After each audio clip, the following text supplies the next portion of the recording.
Bonjour, merci d'écouter ce podcast. Nous sommes l'église évangélique baptiste La Bonne Nouvelle située à Dijon, au 8B rue Jules Viol. Nous serions heureux de vous y rencontrer un jour et nous vous souhaitons une bonne écoute. Bonjour à tous.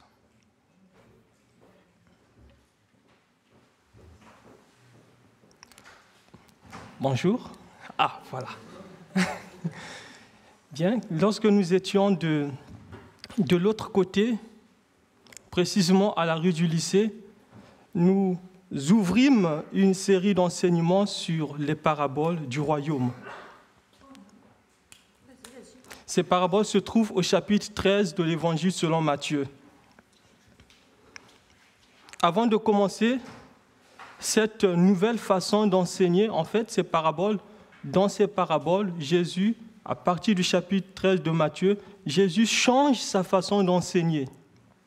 Avant de commencer cette nouvelle façon d'enseigner, Jésus avait accusé les chefs religieux, les chefs juifs, d'avoir commis un péché impardonnable, le blasphème contre le Saint-Esprit. Que s'est-il passé concrètement? Le Seigneur avait accompli des miracles. Au chapitre 12 de l'Évangile selon Matthieu, le Seigneur y guérit un démoniaque qui était aveugle et muet, de sorte que le démoniaque parlait et voyait, et toute la foule était dans l'admiration.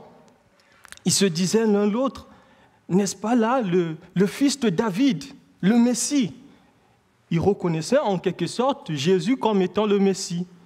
Et les chefs juifs, les chefs religieux conclurent que Jésus chassait les démons par la puissance du diable. Et Jésus va les accuser d'avoir commis un péché impardonnable, le blasphème contre le Saint-Esprit. Dès lors, Jésus change sa façon d'enseigner. Il ne parle plus ouvertement à la foule comme il le faisait auparavant. Il parle en parabole. Les disciples vont constater cela, ils vont même aller voir le Seigneur et lui demander « Pourquoi parles-tu en parabole ?» Jésus va leur dire « Il vous a été donné de connaître les mystères du royaume. Vous avez reçu le privilège de connaître les secrets du royaume. Eux ne l'ont pas reçu. » Jésus, il parlait en parabole pour révéler la vérité aux vrais disciples. La parabole était un moyen de grâce pour les disciples, parce que même lorsqu'ils ne comprenaient pas la parabole, Jésus lui-même pouvait les expliquer les paraboles. Mais c'était un jugement pour les incrédules, un jugement pour ceux qui refusaient de reconnaître la messianité de Jésus, un jugement pour les chefs juifs qui attribuaient les miracles de Dieu à Satan. Nous avons déjà parcouru les 43 premiers versets du chapitre 13 de l'Évangile selon Matthieu. Donc, je nous propose ce matin de méditer sur le verset 44, la parabole du trésor caché. Avant de lire notre texte de base, permettez-moi de vous poser cette question. Et si vous découvriez un trésor dans une maison que vous venez d'acheter, que feriez-vous? Lisons la parole de Dieu dans Matthieu 13, le verset 44.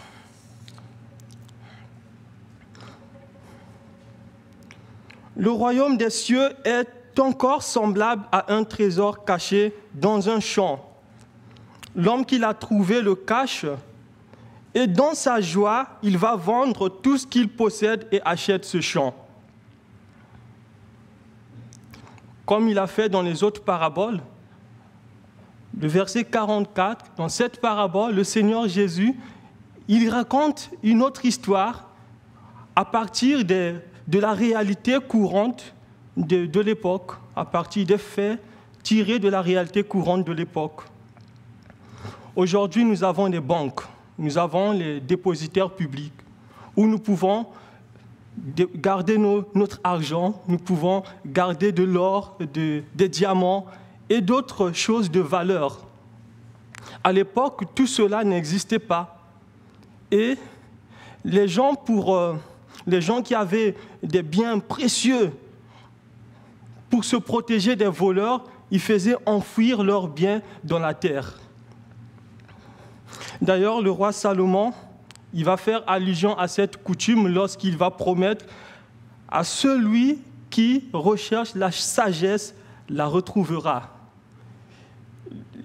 La Bible dit dans Proverbe 2, le verset 1 à 4, le roi Salomon qui parle, il dit « Mon fils, si tu acceptes mes paroles, si tu conserves mes préceptes au fond de toi-même, si tu prêtes une oreille attentive à la sagesse, en inclinant ton cœur vers l'intelligence, oui, si tu fais appel au discernement, si tu recherches l'intelligence, si tu la recherches comme de l'argent, si tu creuses pour la trouver comme pour découvrir des trésors, si tu creuses pour la trouver comme pour découvrir des trésors, alors tu comprendras ce qu'est révérer l'Éternel et tu apprendras à connaître Dieu. Il va faire certainement allusion à cette coutume également dans Ecclésiaste, le chapitre 5, le verset 12, qui dit « J'ai vu sous le soleil une calamité affligeante. Il arrive que les richesses conservées par un homme fassent son malheur. Plus on a des richesses, plus on a peur de perdre ses richesses. » Et à l'époque, ceux qui étaient riches, ils prenaient des mesures de sécurité.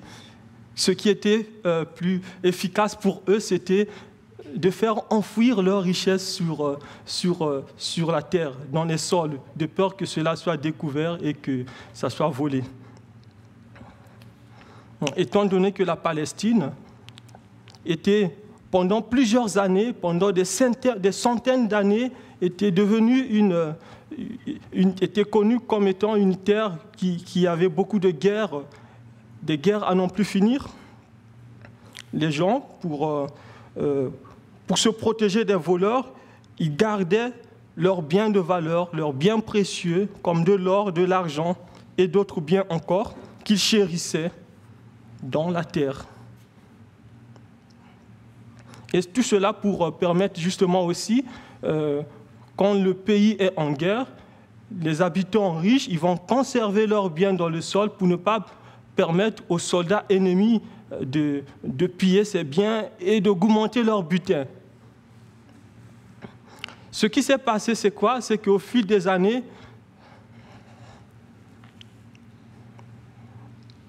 le sol de la Palestine était devenu une véritable maison au trésor. Parce que ceux qui étaient déportés et d'autres qui avaient fait enfouir leur trésor dans la terre étaient décédés sans avoir révélé leur trésor. Et ce qui se passait, c'est que dans ce cas de figure, leur trésor était perdu à jamais, à moins que quelqu'un le découvre, comme dans notre parabole. L'homme a découvert un trésor enfoui dans un champ, il le cache de nouveau dans le champ, afin que personne ne soit au courant de sa retrouvaille, et il va, tout joyeux, vendre ce qu'il possède pour acheter le champ et entrer en possession de ce trésor. La question qu'on peut se poser avant de comprendre le sens de la parabole, c'est justement, est-ce que cet homme avait le droit d'agir de la sorte? Cet homme n'a-t-il pas agi de façon malhonnête? Dans ce cas, il faut qu'on revienne dans la loi juive. Selon la loi juive telle qu'elle a été instituée dans la Mishnah, cet homme avait le droit légal et moral d'agir de la sorte. Dans la loi juive, pour qu'une personne soit reconnue comme étant, pour qu'une personne se déclare comme le propriétaire d'un trésor, il fallait qu'il le soulève. J'ai trouvé un trésor! Ou bien qu'il le traîne lui-même. Et c'est lui qui était l'inventeur du trésor. Dans cette parabole, toute l'attention se focalise sur le trésor. Ce n'est pas n'importe quel trésor, c'est un trésor d'une valeur inestimable. Alors, quelles leçons pouvons-nous tirer de cette parabole? 3 leçons. Premièrement, le royaume est un trésor inestimable. Deuxièmement, le royaume est un trésor qu'il faut s'approprier personnellement. Troisièmement, le royaume est source de joie ineffable. Oui, le royaume est un trésor inestimable. Le royaume est infiniment supérieur en valeur que tous les biens que nous pouvons posséder dans ce monde. Vous pouvez posséder de l'argent, de l'or, des diamants, des terrains, des meubles. La liste est longue, on peut passer toute la journée à citer les biens que les hommes peuvent posséder. Vous devez savoir que toutes ces choses sont infiniment inférieures à la valeur du salut que Dieu nous accorde en Jésus-Christ. Tout disparaîtra un jour, tout perdra de valeur. Le salut de Dieu, jamais. Le salut de Dieu, le salut que Dieu nous accorde en Christ, est infiniment plus grand, infiniment supérieur en valeur et en qualité que tout ce que nous pouvons posséder dans ce monde. C'est un trésor inestimable. Le fait que l'homme de notre parabole puisse vendre tout ce qu'il possède pour acheter le champ dans lequel se trouvait le trésor ne veut pas dire que le salut de Dieu peut être acheté à prix d'argent. Non, ça ne veut pas dire que tu peux gagner le salut de Dieu par tes efforts personnels. Tu ne peux pas acheter le salut de Dieu par ton argent, par ton or, par tes biens. Non. Que dit l'Écriture? Éphésiens le chapitre 2, le verset 8 à 9, nous dit que c'est par la grâce que nous sommes sauvés, par le moyen de la foi. Et cela ne vient pas de nous, c'est le don de Dieu. Ce n'est pas par les œuvres afin que personne ne se glorifie. C'est par la grâce que nous sommes sauvés. Il y a ici un engagement à prendre. Il y a ici un renoncement. L'homme de notre parabole avait compris qu'il était devant un bien qui avait plus de valeur que tout ce qu'il possédait, un trésor inestimable. Son choix est clair. Devant un trésor, le choix est clair, c'est le trésor qu'il faut choisir. Le trésor inestimable. Moïse fit ce choix alors qu'il était prince d'Égypte. Moïse pouvait un jour devenir pharaon, roi d'Égypte. Il fit ce choix. Lorsqu'il comprit que sa famille était israélite, sa famille était des esclaves en Égypte, il avait compris qu'il fallait faire le choix.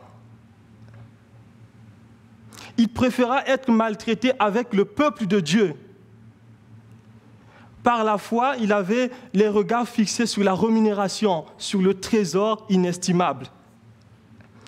La Bible dit dans Hébreux, le chapitre 11, les versets 24 à 27, « C'est par la foi que Moïse, devenu grand, refusa d'être appelé fils de la fille de Pharaon, aimant mieux être maltraité avec le peuple de Dieu que d'avoir pour un temps la jouissance du péché, regardant l'opprobre de Christ comme une richesse plus grande que les trésors d'Égypte, car il avait les yeux fixés sur la rémunération, il avait les yeux fixés sur le trésor. Oui, un trésor inestimable. Son choix était clair, le trésor. Nous avons vu le dimanche passé avec le pasteur Ken que Dieu a préparé pour ceux qui sont choisis d'avance, conformément à son plan divin. Il les a préparés un héritage, un trésor inestimable.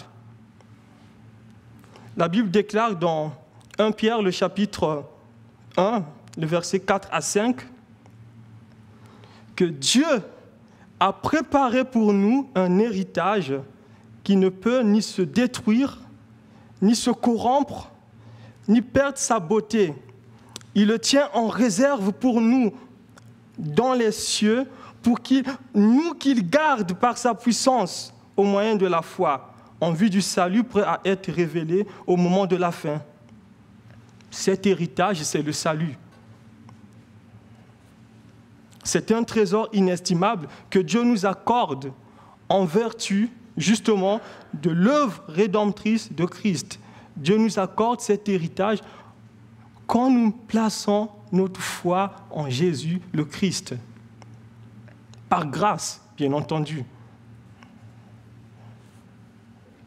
Oui. Le salut de Dieu est le déjà et le pas encore.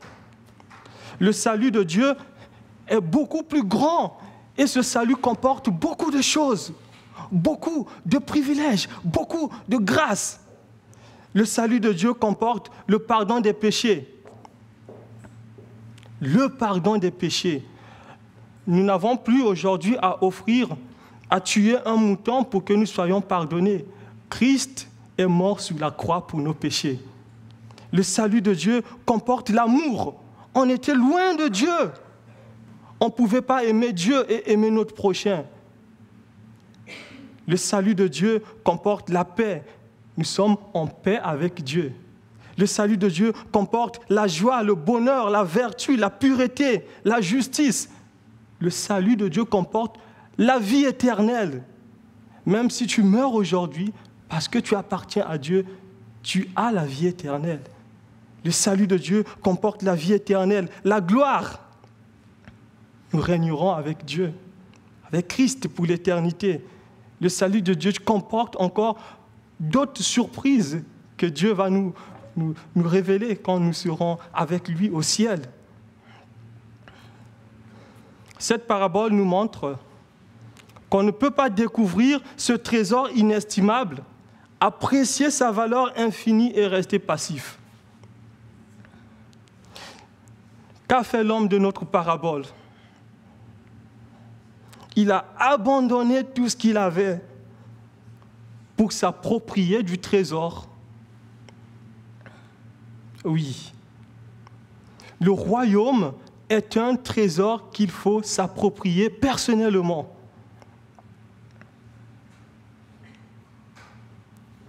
Un jour, le Seigneur Jésus rencontra un homme qui était extrêmement riche. Cette histoire se trouve dans l'Évangile selon Matthieu, le chapitre 19, les versets 16 à 23.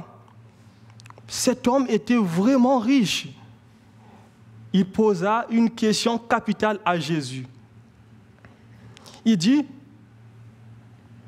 « Maître, que dois-je faire de bon pour avoir la vie éternelle ?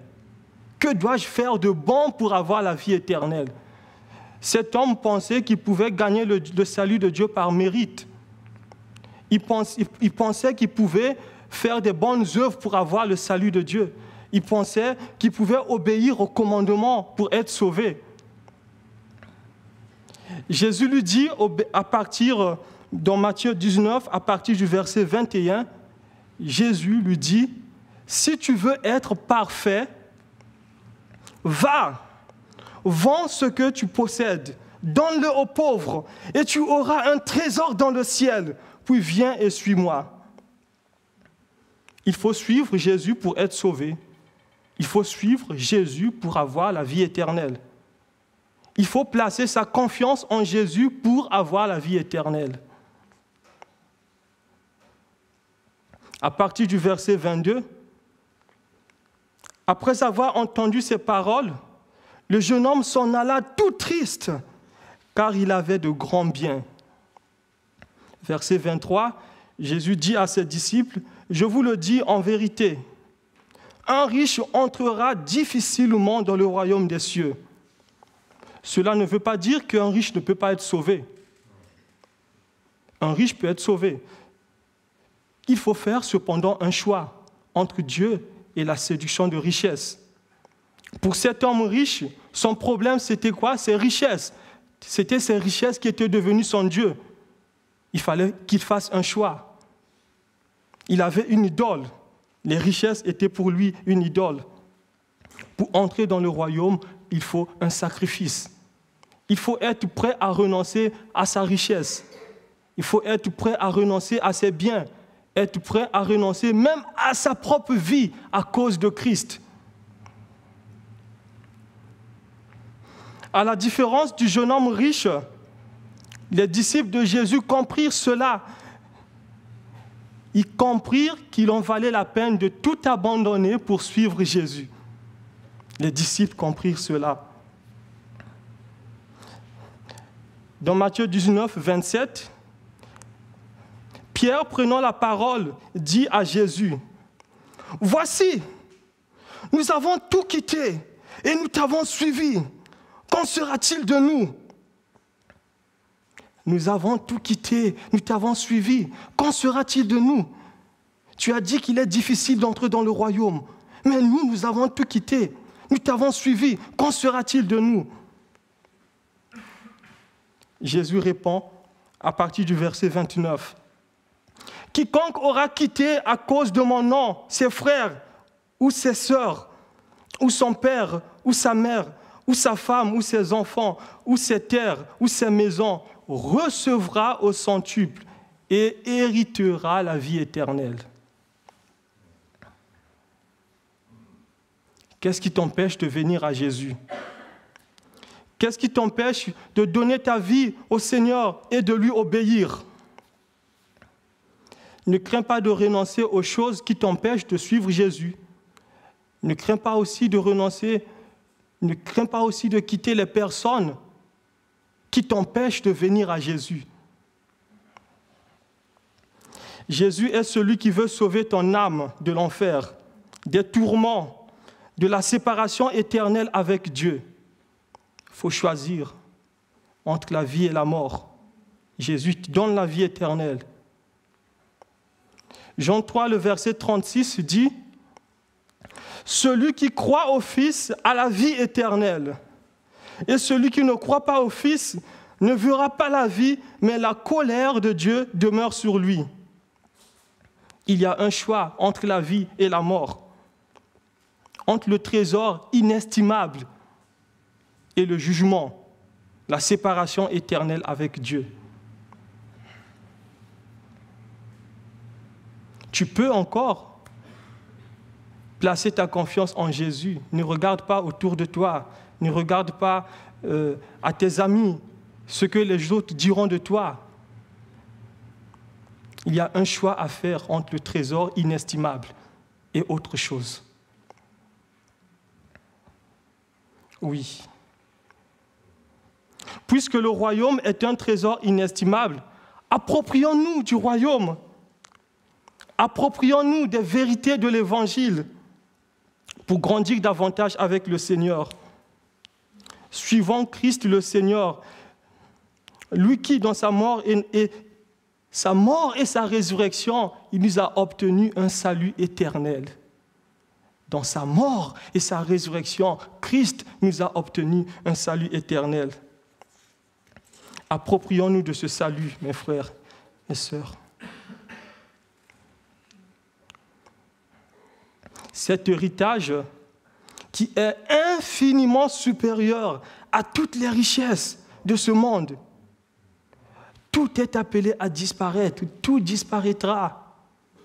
Mais le salut de Dieu demeure.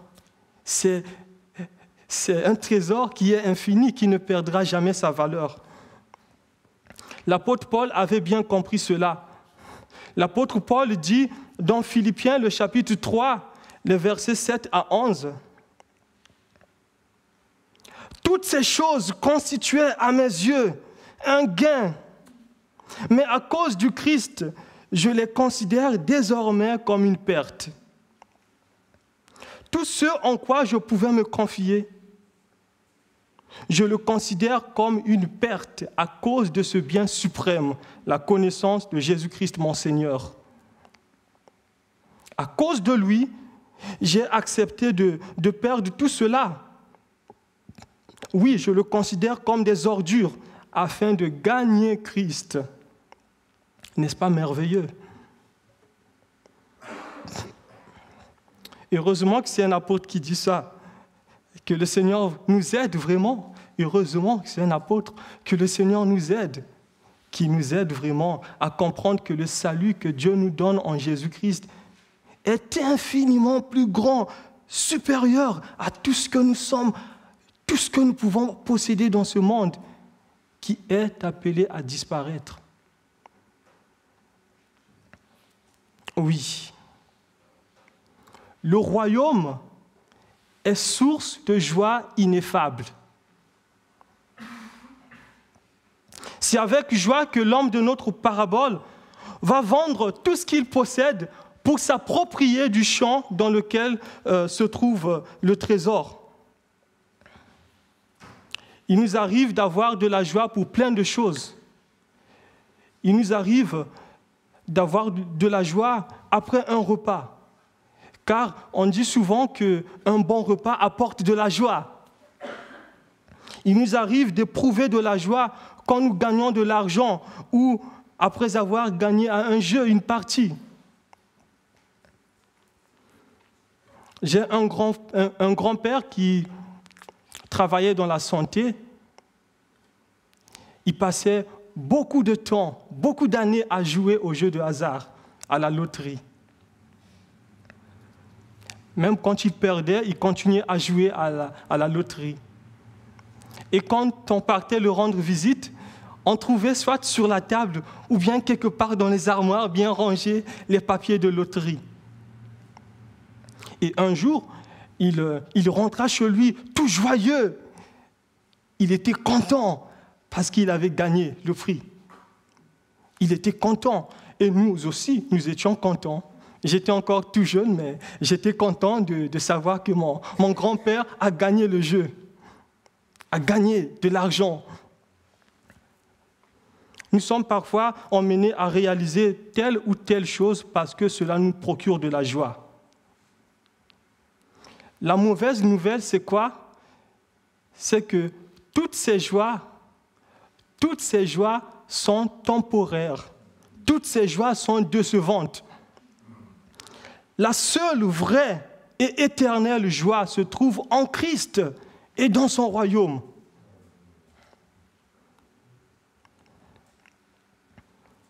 Ce qui doit faire ta plus grande joie, c'est de savoir que parce que tu appartiens à Jésus-Christ, ton nom est écrit dans le livre de vie de l'agneau. Ce qui doit faire ta plus grande joie, c'est de savoir que même si tu meurs aujourd'hui, parce que tu appartiens à Jésus, tu iras au ciel. Oui.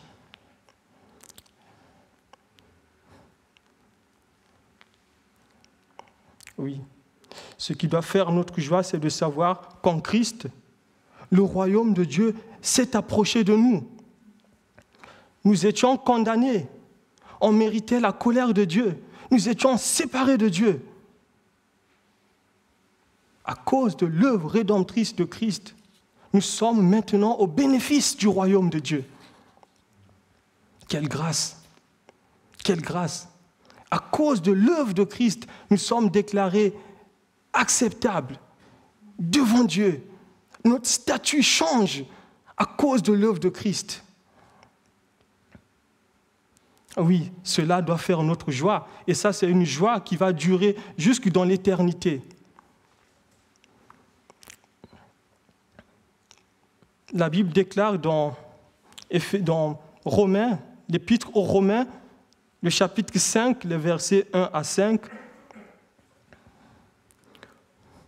Puisque nous avons été déclarés justes en raison de notre foi, nous sommes en paix avec Dieu grâce à notre Seigneur Jésus-Christ. Par lui, nous avons eu accès au moyen de la foi à ce don gratuit de Dieu, le salut, dans lequel nous nous trouvons désormais établis. Notre fierté, notre joie se fonde sur l'espérance d'avoir part à la gloire de Dieu. Mieux encore, nous tirons fierté. Je peux remplacer ça par joie. Nous tirons joie, même dans la détresse, car nous savons que la détresse produit la persévérance. La persévérance conduit à la victoire dans l'épreuve. Et la victoire, l'espérance. La victoire dans l'épreuve nourrit l'espérance.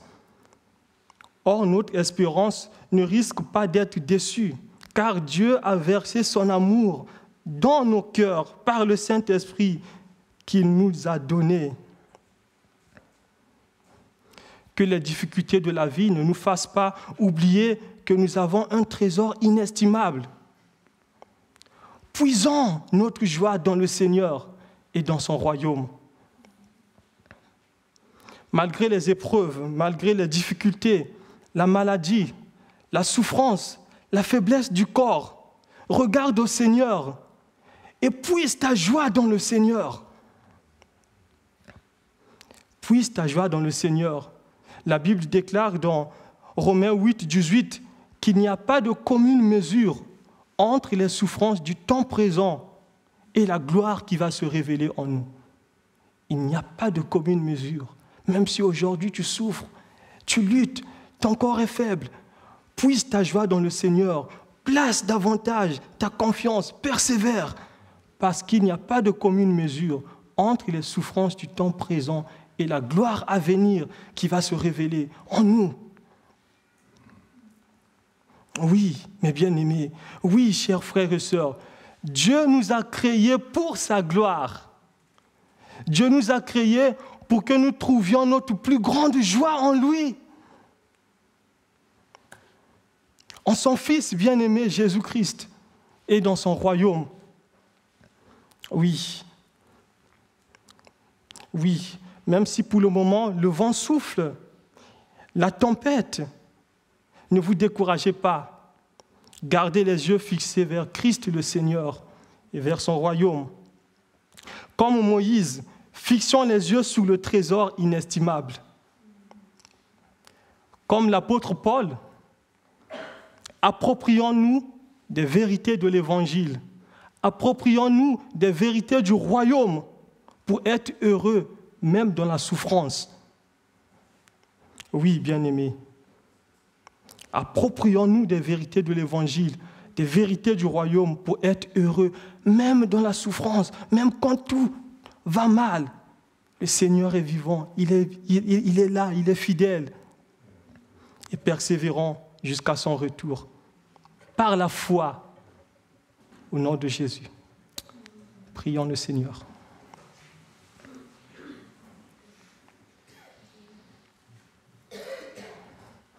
Oui, grand Dieu, merci pour tes bienfaits, merci pour ton amour, merci pour ta parole qui est là, qui nous apporte le réconfort, ta parole qui nous soutient, ta parole qui nous nourrit, ta parole qui nous soigne, ta parole qui nous éduque. Merci Seigneur pour tout ce que tu fais. Merci Seigneur parce que même dans le découragement, nous pouvons puiser notre joie en toi. Merci Seigneur, parce que même dans la souffrance, même quand le corps est faible, même quand nous sommes dans la maladie, dans le vent de l'épreuve, nous pouvons trouver notre plus grande joie en toi. Et nous savons que tu ne nous décevras jamais. Et merci pour la vie éternelle que tu nous donnes. Comme l'apôtre Paul pouvait le dire, Christ est ma vie et la mort m'est un gain. Et aide-nous vraiment à regarder toutes choses avec les lunettes de la souveraineté de Dieu et à placer davantage notre confiance en toi. Oui Seigneur, merci pour tout. Continue, Seigneur, à nous encourager. Continue, Seigneur, à nous maintenir en toi, car c'est toi qui nous maintiens dans la foi. De nous-mêmes, nous ne pouvons pas. Oui, Seigneur, que ton nom soit simplement béni. Au nom de Jésus. Amen.